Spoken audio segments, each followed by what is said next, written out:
Hi, I'm Tim Moss from Custom Guns, Ammo, and Repairs. Today we're looking at a Savage 10ML-II.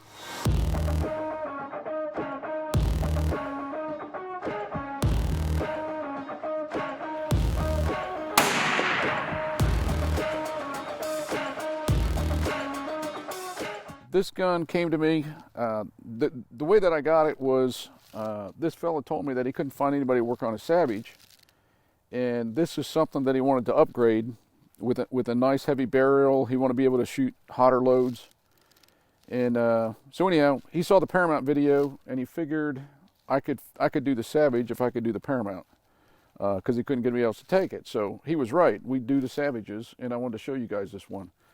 So if you guys are familiar with the Savage, this doesn't look too much like a Savage anymore. We've got a Boyd stock, we've got a Brooks barrel, we have a Hankins ignition system, and then on the bolt, we have a bolt head that I fabricated, we made in the shop, and it holds the Hankins modules. So this, it pretty much functions the same way that the Paramount does, you know, with the bolt head, with the breech plug, and the Brooks barrel, except we're using the Savage. So it's the Savage receiver. So pretty much that's what's left of the Savage is the receiver. The other thing we did, you know, the Savages have barrel nuts. We eliminated the barrel nut, and for you guys that don't know, right now it's got a recoil lug. For you guys that don't know, the purpose of the barrel nut is to make it easy to adjust the headspace. So the reason they do that is it makes it easy for mass production. So it takes a lot of time to get the headspace exactly right, where this closes right where it's supposed to.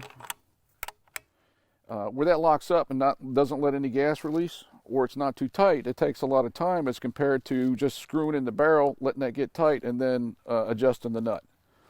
So, you know, we took the time to do it right. It doesn't have any barrel nut. I think it looks a lot better without the barrel nut. And we're able to put this heavy 1.25 inch barrel on it. So what we're going to do next is we got this done yesterday, and today's the first day it's been out on the range. So never shot it before. It's got the brand new barrel. We have a Shockwave muzzle brake. Patriot Valley claims that these muzzle brakes reduce the recoil by 65%, which I can believe them, because without that, it's about 45 pounds of recoil.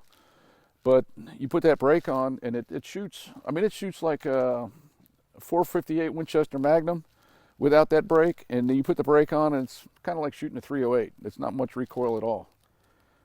So what we have on this is also, it's a loophole scope, and we put on a 20 MOA Picatinny rail. So I'm kind of anxious to shoot it. I gotta get it on paper. Once we get it on paper, which should take a few shots, we're gonna shoot to see how well it groups. I've gotten a few questions from guys saying, "Hey, why aren't you hitting the bullseye?" When I sight these in, I don't sight them in so they're hitting dead center on the bullseye. And the reason is, everybody shoots a little bit different, and it all depends, and especially it depends on your body size.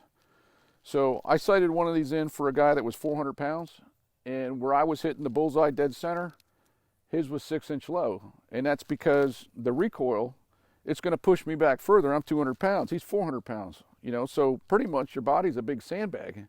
I'm a 200-pound sandbag versus 400 pounds of sandbag. He didn't, he didn't get the muzzle lift, so it shoots 6 inches low. So there's no sense for me to take the time to get these zero dead center in the bullseye, because even after I center them, the guy that owns this rifle needs to shoot it and get it shooting right for himself. If nothing alone, even if all the form was the exact same, the body weight's going to change, the recoil. It's going to change the amount of recoil and effect if it's hitting high or low. So we're going to get it on paper, and then we're going to shoot for the group. So the important thing isn't, are we hitting the bullseye? The important thing, what does this thing group at? How tight is my group? So we're going to get moving and get this thing on paper and then see how it groups.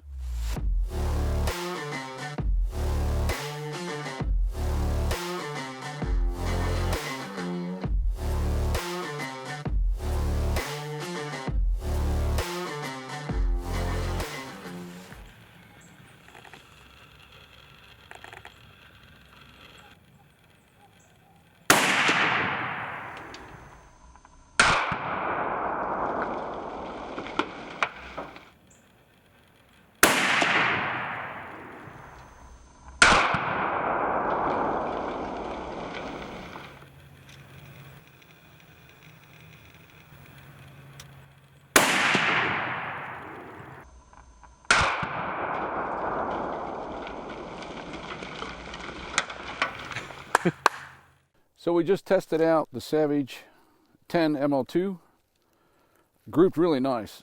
So it took us 3 shots to get on paper. And then after we got on paper, our first 3 shots, you can see we grouped 8/10 of 1 inch, which is, we want a better than 1 inch, and we got 8/10 of 1 inch, and that's within the first 6 shots. So what's going to happen is, as my customer gets that gun and he starts shooting it, he's going to notice in 60 to 100 shots that group just keeps getting tighter.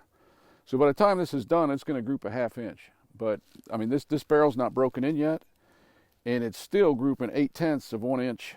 So that was the Savage 10ML-II. So you guys that have the Savages, don't take this in the wrong way, but that would not be my idea. I wouldn't go out and buy a Savage in order to do a conversion and upgrade it.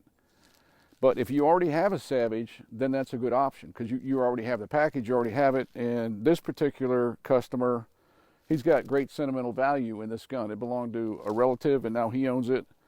So he just didn't want to ditch it for a whole new package. He gets to, have the memory of a special person as he carries it. So that's why he decided to upgrade it. The velocities we're getting out of this is, we're getting a minimum of 2,500. You can hunt with what you want, between 2,500 and like 2,850.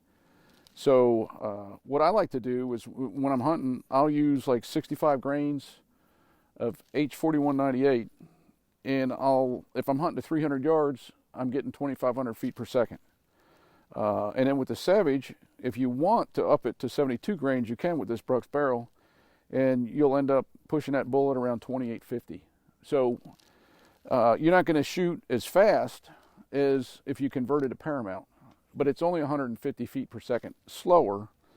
And if you know your droppage, that doesn't matter going from 2850 to 150 unless you were just shooting just way out there. So this is a solid 500-yard muzzleloader now.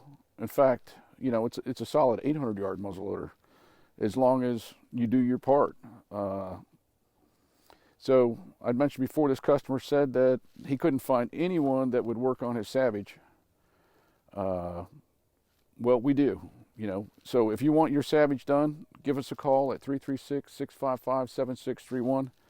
I'd be happy to talk to you about it. And if it turns out that, we can work out giving you what you want, let me know what you want. Just ship me the gun, and we'll have it turnaround time is pretty quick, about 4 weeks. We'll send it back to you, and you'll have something that shoots like this, which is well under an inch group, about a 1/2 inch group.